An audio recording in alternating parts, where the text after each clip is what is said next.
It's nearly 30 years since the world was blessed with the arrival of the romantic comedy 4 Weddings and a Funeral. The film couldn't be made today.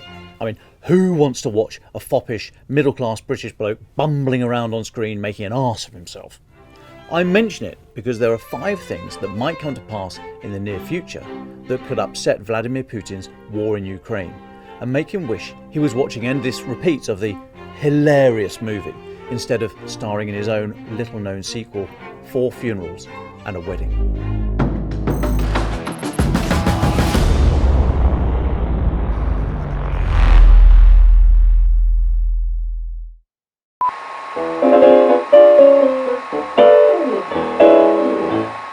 The first potential funeral that could rain on Putin's big event could be that of Alexander Lukashenko.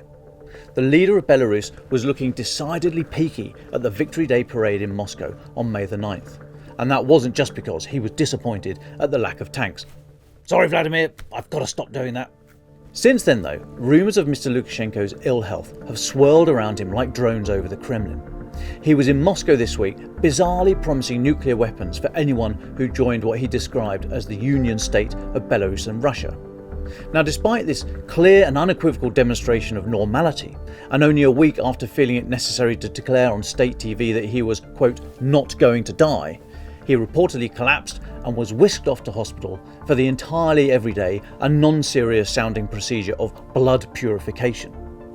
Mr. Lukashenko, in power since 1994 and widely believed to have fraudulently claimed the 2020 presidential election, has a much shakier hold on power than Putin.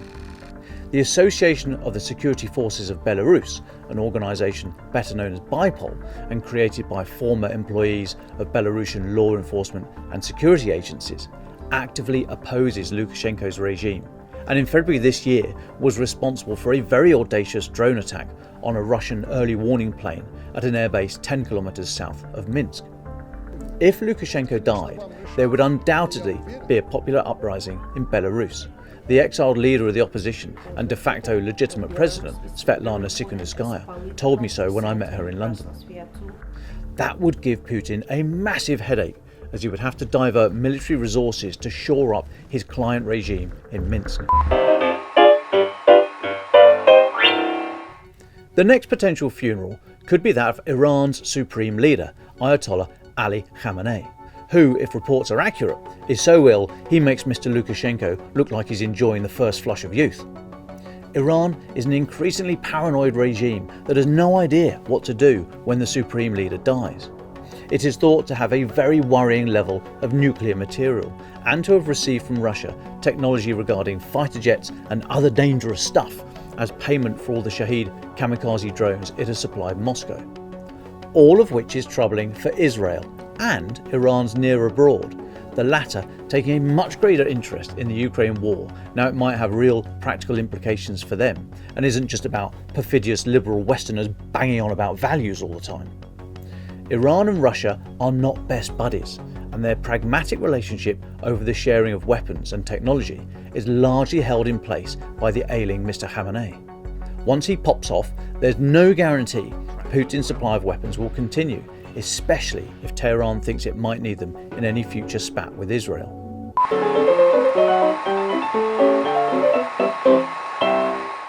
The third and fourth funerals are grouped together and are Putin's military and political centres of gravity. It's a bit of a reach, but I need you to go with me on this one to make the gag work. For military theorists, the centre of gravity is that one thing that keeps the whole house of cards in place. It might be a single person, like a Putin or a Gaddafi, or a military unit like Saddam's Republican Guard, or it could be more conceptual, like a country's industrial base or popular support. Whatever it is, if you can identify it correctly in your enemy and kill it, your opposition collapses. On Monday this week, the Telegraph's podcast on the war, Ukraine the Latest, interviewed retired US General Ben Hodges, the former head of US European Command. In a fascinating interview, General Hodges identified the mass of Russia's armed forces as their military centre of gravity.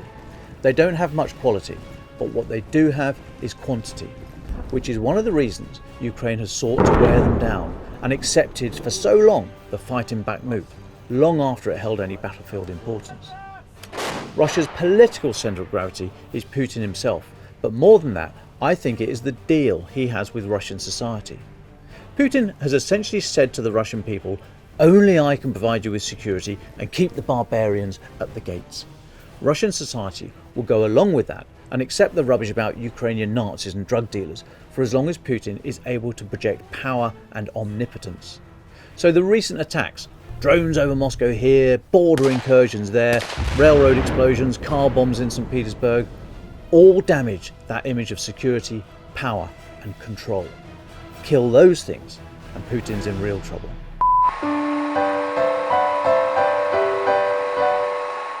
And the wedding? Well, Putin would wish that was between his country and China. Beijing has the whip hand in the relationship with Moscow and Putin knows it, so he tries at every opportunity to claim equivalence with Xi Jinping. Hence, anytime he says the West is being mean to Russia, he also tacks on "and China" at the end. They're being horrible to both of us, he's trying to say, like a frightened child desperate to curry favour with the biggest kid in the playground. We've got to stick together. The thing is, Putin is terrified that China and the US, and the wider West, will find a way to improve their currently difficult relationship. This isn't a given, of course, but Beijing and Washington know that as the world's two superpowers, they have to be able to work together on the myriad problems the world will be confronted with this century. For Beijing, a relationship with a declining and largely irrelevant provider of fossil fuels and geopolitical headaches really isn't that important. Okay, wedding might be a bit strong, but the potential of an improved and entirely workable relationship between Beijing and the US, as fractious and occasionally rambunctious for the neighbours as that relationship will undoubtedly be, will cause Putin most alarm. So watch out for the 4 funerals and the wedding coming soon to your screens. Pay particular attention to the best man of the lot, that chap in Kyiv, who's just getting to his feet, about to start his speech. Defence in Depth is a weekly video output by the Telegraph of the big defence stories. If you'd like a daily fix of content about the war in Ukraine, I'd suggest Ukraine the Latest, the Telegraph's podcast. For more defence stories, we've left links in the description below, and if you have a topic you would like us to cover, let us know in the comments. Please do visit our website for the latest updates, news and analysis, or failing that, you could read the paper.